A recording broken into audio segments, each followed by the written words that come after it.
So I recently picked up No Man's Sky, and today I thought I would share my thoughts on the game, and to be completely fair, I went in with good intentions despite all the bad feedback on the game. So let's just get right into it.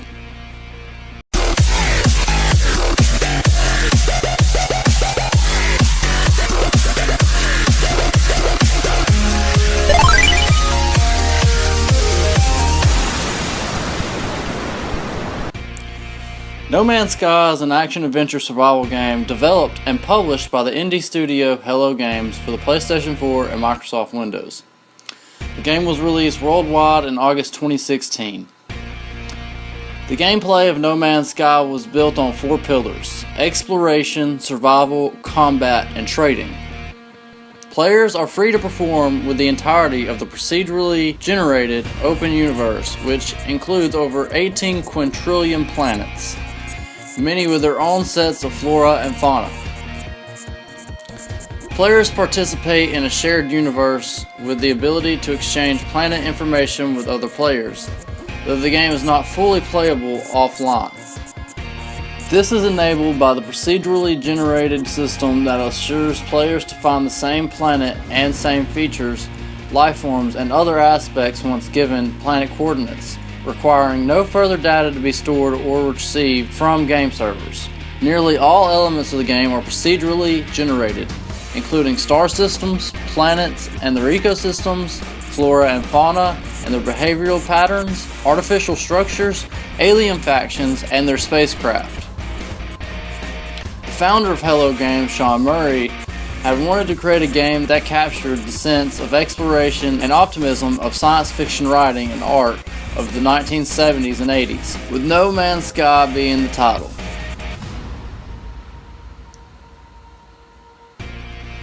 The title was developed for over 3 years by a small team at Hello Games with the promotional and publishing help of Sony Interactive Entertainment. The British band 65 Days of Static assisted in developing the game's music, with sound designer Paul Weir developing systems to procedurally generate the soundtrack.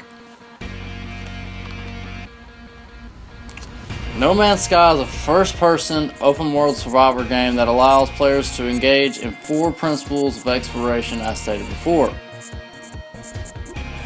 Players take the role of a planetary explorer, called in-game as the Traveler, in an uncharted universe. They start a random planet near a crashed spaceship at the edge of the galaxy and are equipped with a survival exosuit with a jetpack and some multi-tool that can be used to scan, mine, and collect resources, as well as to attack or defend oneself from creatures and hostile forces.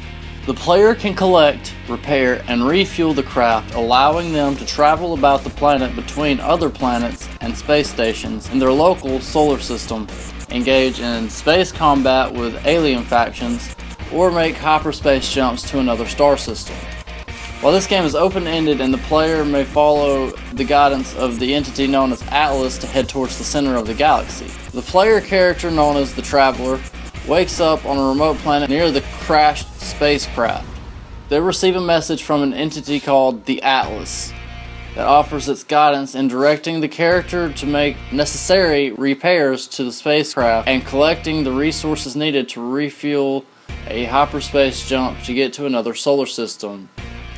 En route, they encounter individual members of 3 alien species: the Gek, the Korvax, and the vy'keen that inhabit the galaxy. As the Traveler moves towards the other solar systems, they are alerted to a presence of the space anomaly in a nearby system. Traveling there will find a space station where 2 aliens wait them: Priest Entity Nada and Specialist Polo. Nada and Polo have knowledge beyond what other aliens in the galaxy appear to possess, including being able to speak without translation to the Traveler. They are the guide to the Traveler towards meeting Atlas, either by directing them towards the location of a nearby Atlas interface or a black hole that can quickly take the Traveler closer to the center of the galaxy. The Traveler investigates and interfaces with them to find a direct communication with the Atlas, which wants them to continue to explore and collect information all while moving towards the center, where the Atlas entity appears to be. The Atlas judges the traveler's progress and grants it an Atlas stone if deems the traveler worthy. The traveler continues its journey, continuing to gain help from Nada and Polo and the Atlas stones from other interfaces. As the traveler progresses, they become aware that they, like Nada and Polo, are different from other sentinel beings in the galaxy, having some sense of the universe's construction and nature.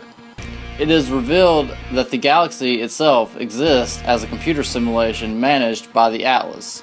The Traveler is an entity created by Atlas to explore the simulation, while Nada and Polo were errors that had become self-aware of being in a simulation and isolated themselves and being the anomaly to help others. Ultimately, the Traveler reaches the galaxy center, finding another Atlas interface. The Traveler presents the interface with the Atlas stones they have obtained, which the Atlas create a new star and solar system, as well as creating a whole new Traveler to restart the exploration. Current Traveler is released, free to explore on its own, while from the player's view they are placed in control of the new Traveler, effectively restarting the game. So, let's take a look at a few of the pros and cons of this game. Let's start off with the pros. It has beautiful, breathtaking visuals. All around, it looks like an amazing game. It has some sort of weird overlay on it, which from what I understand, if you're playing on PC, you can take off. But altogether, this game looks breathtakingly visual. It has an excellent soundtrack that helps set the mood thanks to 65 Days of Static. A seamless universe that is extremely large, and without a doubt, you will get the sense that every planet is hundreds of miles away in this game. It has a remarkable level of freedom to explore. I've put in hours of gameplay in this game, and I still seem to be at the beginning, and I have no sense of wanting to even get to the center of the universe. It has an excellent atmosphere that drives home the point of how small we are in the universe. It has hours and hours of gameplay, which without a doubt could be a con, but I'm going to label it as a pro. Now, something new that they've added is the creative mode, which I personally seem to really enjoy. I feel like this should have been in the very first part of the game, but oh well. The creative mode has a nice sense of construction and gives you a nice sense of creativity in the game. Now let's move on to the cons. There are tons of minor bugs.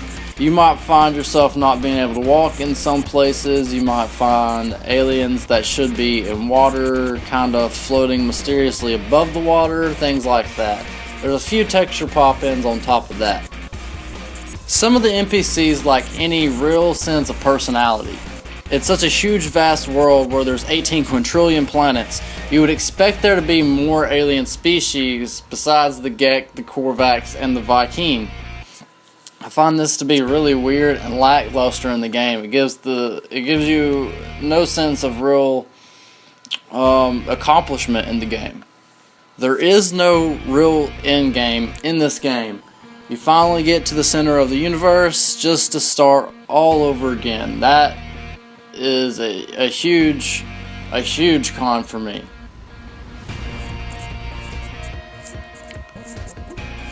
Horrible combat on both space and land. I've yet to find myself even doing either one yet. There doesn't seem to be any hostiles, and if there aren't very many. No player models. So it's recently been discovered that there aren't any real player models for this game, and if there are, then you can't see it, which I found to be completely weird. Like, what kind of game have you ever played where you have no real player model? Like, you're just completely invisible. Resource gathering offers a great sense of repetitiveness. That is exactly true. Like, after about the first hour, you find a sense of, okay, I've already discovered something like this. Why is there so many things to discover? Like, if I discover one thing on one planet, it might be called a certain thing, but if I discover the same thing on another planet, it's going to be called a completely different thing, which makes no sense to me. For these reasons, GameOdyssey rates No Man's Sky a 4 out of 10 invaders. If you like this review, make sure you smack that like button, and of course, if you want to see future reviews, make sure you smack that subscribe button. If you guys want to see me review a certain game, please comment below the name of the game, and I'll get right into it.